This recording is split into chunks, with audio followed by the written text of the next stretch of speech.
Welcome to Why Pals Tales from the Superyacht Laundry. For this episode, I have dragged back, kicking and screaming, Jess Dunnett, because I want more information out of her. How are you doing? I'm doing very, very well and happy to be here. So obviously, months back, we had your personal journey in and out of the yachting industry. But when was it? It was like the beginning of the year, you held a very special event. We've got a great initiative, hence why those people that can actually see me, I've got it's a really nice hoodie actually, with a nice duck on the front. But let's start at the beginning. Mental health. Mental health on board. And how was your experience with mental health on board, would you say, in the yachting industry? So during my career on boats, I certainly had my fair share of different situations. Everything from accidents, from actually there was a death, there was post-death dealing with that, to especially when I got into the position of chief stew, having all the girls kind of take that chief stew position as, mother hens. So then you're kind of dealing with all of their problems, bulimia, like depression, all sorts of things. And then my own experiences as well of feeling stressed, lonely, anxiety. But it's funny how that when you're in it, and I think back in the day, I started yachting in 2008, and I think a lot of it was just brushed under the carpet. I definitely felt that there wasn't a lot of support.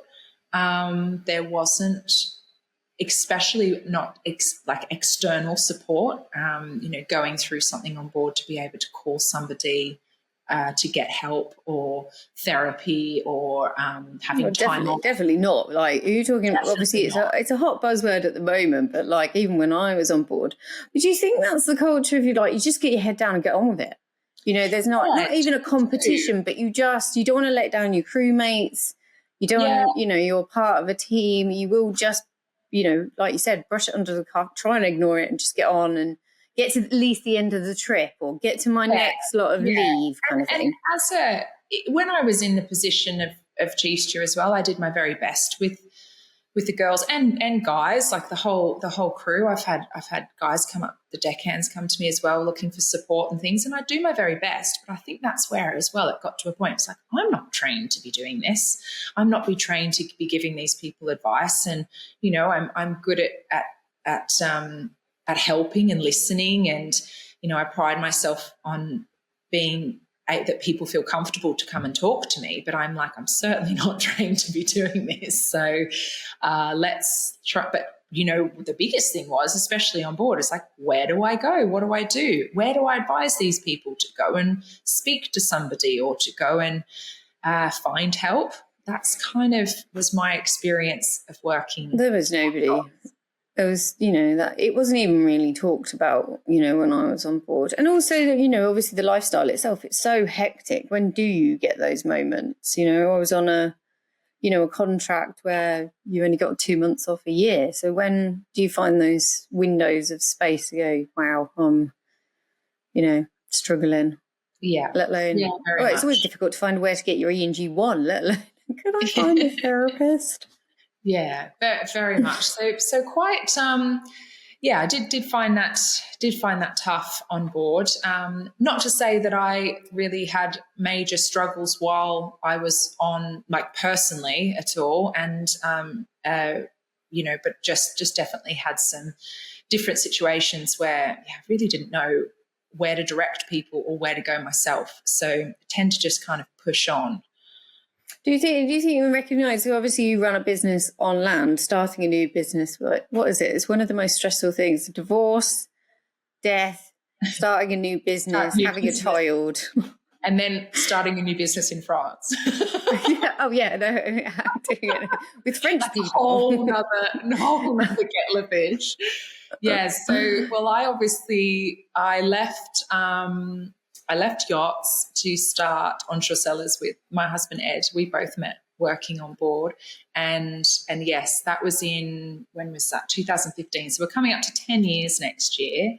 And yeah, to say that is very stressful and I feel like our mental health was extremely impacted by starting an own business, trying to have a small family, get through COVID, survive COVID, keeping our employees employed. Forget about COVID, that joy, that joyous time. Although I was actually talking about that yesterday, saying in some respects it was good. I wouldn't recommend having a kid during COVID, but there were upsides to it, But business stress, how are you going to pay the bills? And keeping people employed as well. We decided to kind of not put everybody on. Here in France, it was the chômage, and we just decided to kind of crack on and keep going. And, our staff are still with us, which I think they're all very grateful that we kept their jobs. But that was stressful because it wasn't like Ed or I had a different income to rely on. It was both of us. We were all in. We were all in. So very stressful times for us. And in fact, that's, a lot of it has people might not know, but Ed has bipolar, and he was diagnosed in 2017. And that was a real catalyst for us to a very tough year, finally getting a diagnosis, but realizing that, of the impact of having our own business and then learning to deal with a mental illness like that. So, joy, it comes a lot of ups and downs with bipolar. So, any diagnosis is, you've got to come to terms with it.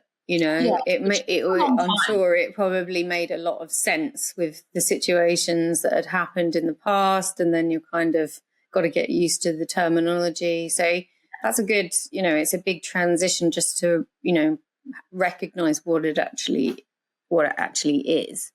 Then you get into the management. Then it's the management, which is a lifetime. This is going to be lifetime management, but it has certainly impacted us personally. It's on how we live our lives. We're very we do things a lot differently these days, and we. Did it help you? Because obviously you were a new mum at the time. Did it help, or obviously knowing that getting it clarified, I think would help.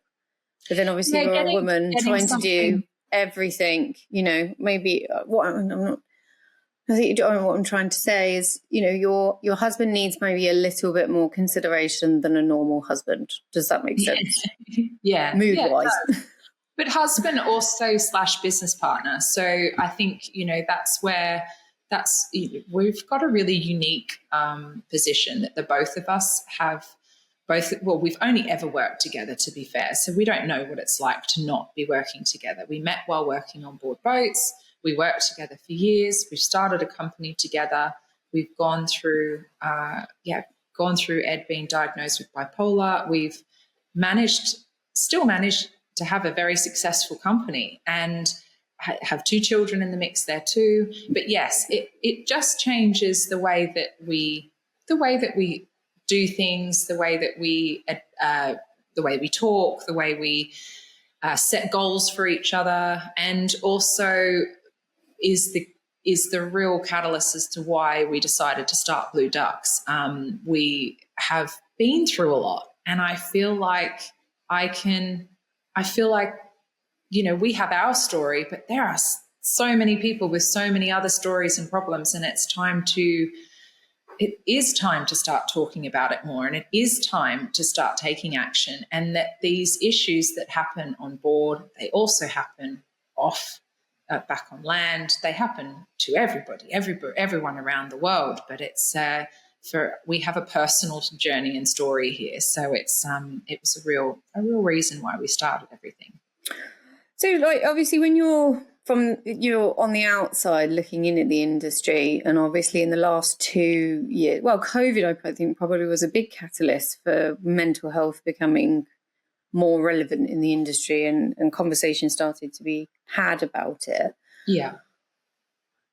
Well, how do what were your impressions of how or you just the impressions that the industry wasn't handling it and kind of just ignoring it?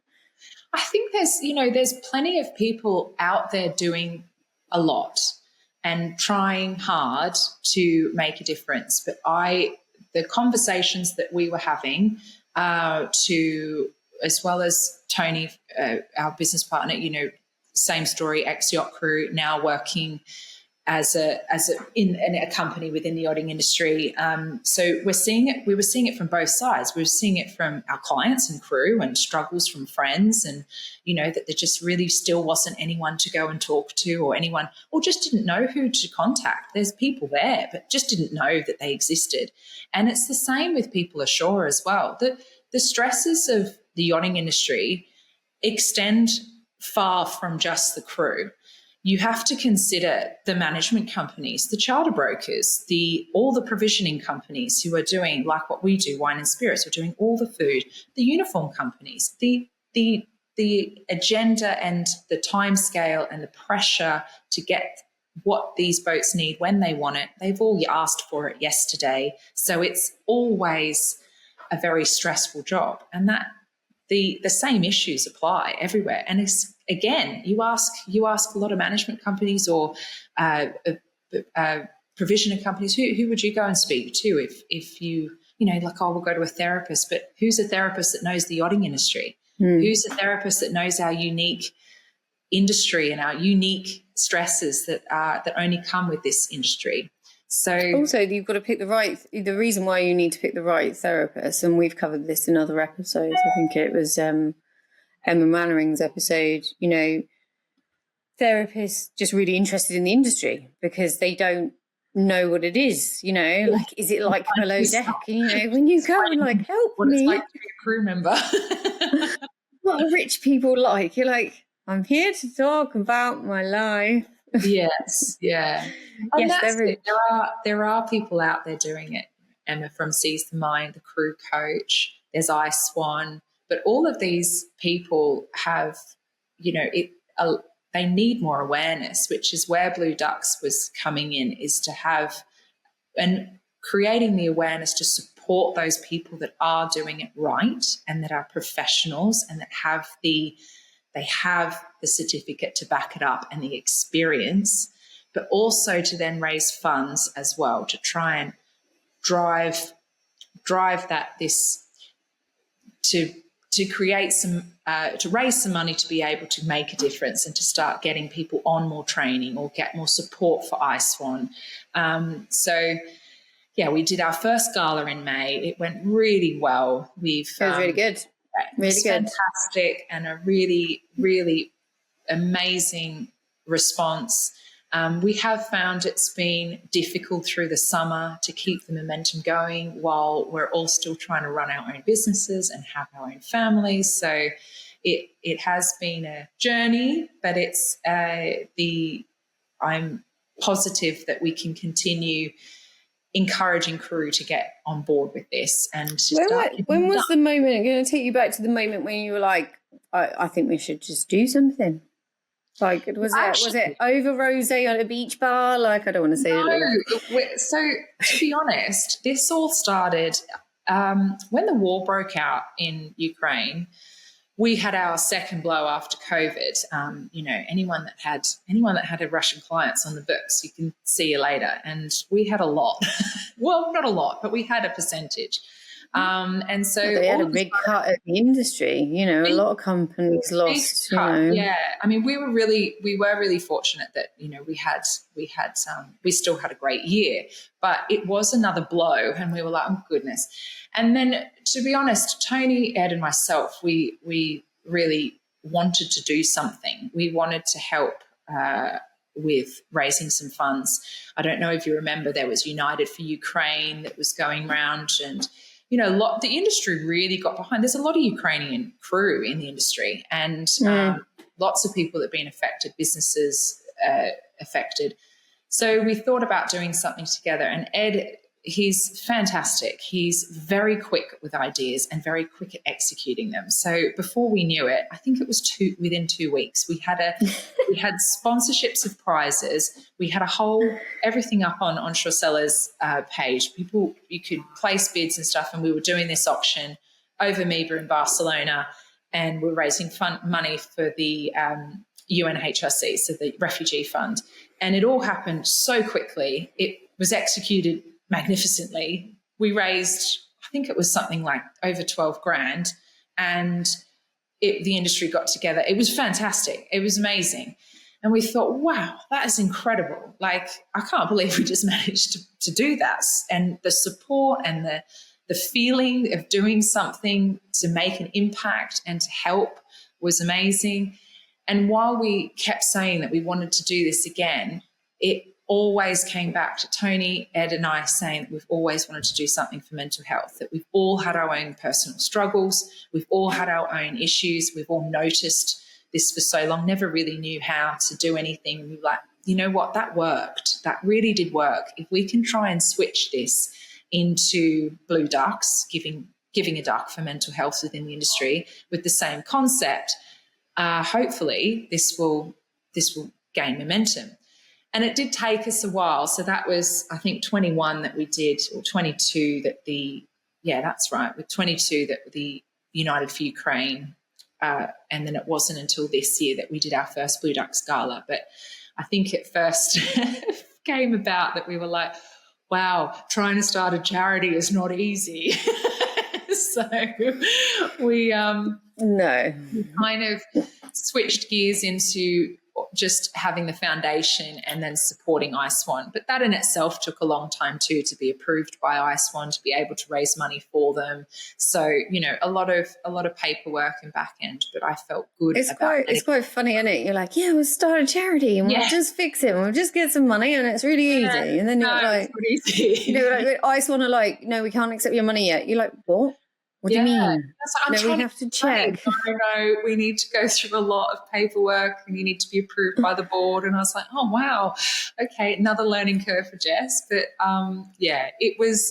it's been an incredible journey thus far of how also the three of us are entrepreneurs. So in a sense, it was quite exciting to have a new thing to learn and tackle and trying to work it out. And that's exactly what we did with Onshore Sellers. And we're, almost 10 years on, incredibly successful company. So I kind of hope that the same will happen for Blue Ducks, but we can also be making a difference within the industry. Well, I think also the existence of something like yourself and Ice One and like Emma Ross from Seize the Mind, it's forcing the industry to take it seriously. It's not something that's going to go away because it's a part of everybody's experience on board and it needs to be looked at and dealt with properly. This is not it'd be really nice to sort it out. No. This is, this could really make people's life on board and, how they cope with life even afterwards a lot better if we just kind of, I don't ever think that yachties would be a whiny bunch. I know that Gen Z get a lot of grief these days, like just get on with it. But, the can-do attitude does only get you so far, but you've also, like anything in life, it could have a downside. You could push yourself for too long. And I think being more open and honest about how you're feeling and stopping before it's too late or you've made something really serious is a game changer. Yeah, preventative action is what's needed. It's you don't want your crew to have burnout by the end of the season. Every company's, it's in their financial interest to make sure that the crew are happy and healthy on board, both physically and mentally. So it's and the same goes for people ashore. Any company, you need to make this a priority, and your mental health affects so much more than you think you can Don't start a on. business, because if you're worried about your mental health, it might. And have a kid and then live in another country.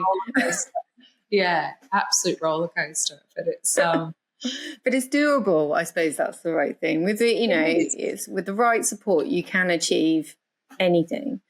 Absolutely. But for a long time, I think, especially like individuals that have left like a long time ago, we rely on friends and family, and and even that can be difficult, because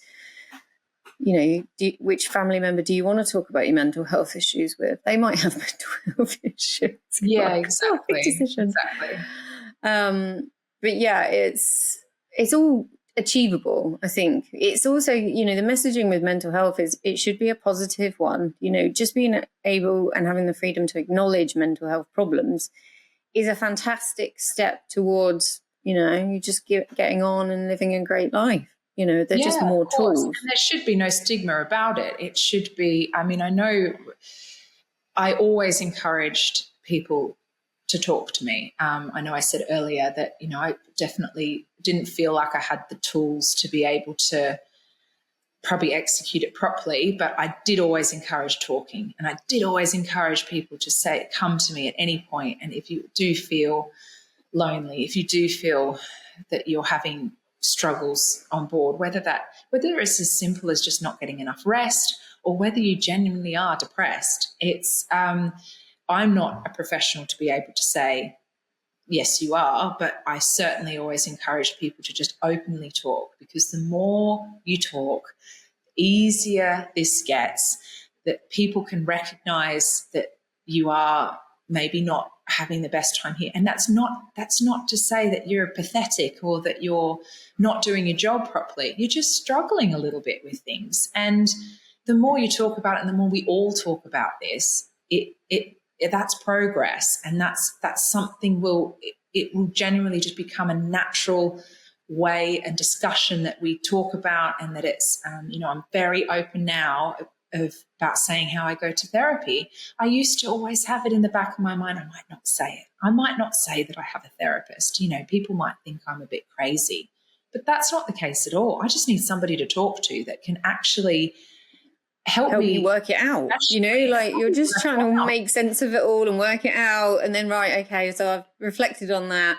That's how I feel about it. That's how I process it, and now I can move on. And I still go to therapy even if I feel great, because it's a great way of saying, I feel really good. You know what? And I feel great. I've got this is happening. The business is going well. I'm having, my family's good. She's like, that's fantastic. It's really good to continue therapy even when you're feeling great, to continue that talking to somebody who is impartial, who is not a family member, who's not a friend, or not a crew member. It's nice to have that external person to just discuss things with and to work things out. And then when shit does hit the fan, you've really got that person that you've already been grounded and open with, and that you can continue to talk. So Blue Ducks, we do try very hard to have it on the platform, and I hope this will kind of grow and continue, because there's so many more companies that are starting to do things, to have that platform of where to go. So you can go on blueducks.org and find a therapist, or find the crew coach, find contacts for Emma for Seize the Mind. You can find hypnotherapy sessions. You can find fitness advice and help with different companies that are out there doing it. But so we do hope to be a platform for everybody in the industry, but it does take the industry to come together. So that is where the struggle is. Small steps, baby steps. So obviously, you did your gala early this year. Yes, it's May. I'm forgetting what year it is. Like, so much has happened. Yeah. What are you thinking? What's next? So we hope we will be putting together our next event, and we will do a gala again in the May. May is Mental Health Awareness Month. I feel like we've positioned it after after the MEBA show, after the Palmer show, just to try and gather as many crew as possible. And we will be working with iSwan again to raise funds for them and for particularly their crew helpline. But we will be working towards a particular goal. So we're just putting the final pieces together, but we will be working towards a goal that we can all get behind and that everyone can start giving a duck and making sure that they I want more merch. Yeah. I want you to do more merch. This hoodie is just so good. It's so good. I wore it. Where did we go? It's a real good airport hoodie. Yes. Like, I just, it's, these you don't need a coat because it's like, it's probably on the warmer side, but it's just, I wear it all the time. So anybody who's watching. These are from Lou from Lux and Keel. And at the back, it's I Give a Duck. Can you see that? Yeah, it's really cool. I Give a Duck. No, really, really good. So winning with that, to be honest, I might steal it. And then you put Yacht Pearls of Wisdom on there as well. And we'll all be on the same hoodie together. Collaboration hoodies and things, but on the site you can get different hoodies and like different t-shirts and things, and if you want to buy them for your crew, you do a bulk discount, get all the crew to get your Blue Ducks hoodies on for the crew mess, and show that you give a duck about mental health. It's having obviously with working with Pearls the last 3 years, I know that you when you've got the idea, it's so all consuming. Like, this is going to be amazing. It's going to work. And like, everybody's like, that's a great idea. And then after you've done the event, like everybody's like gone. It's like tumbleweeds. Well, they move on to the next event. I think yachting is such a you can get lost in the calendar.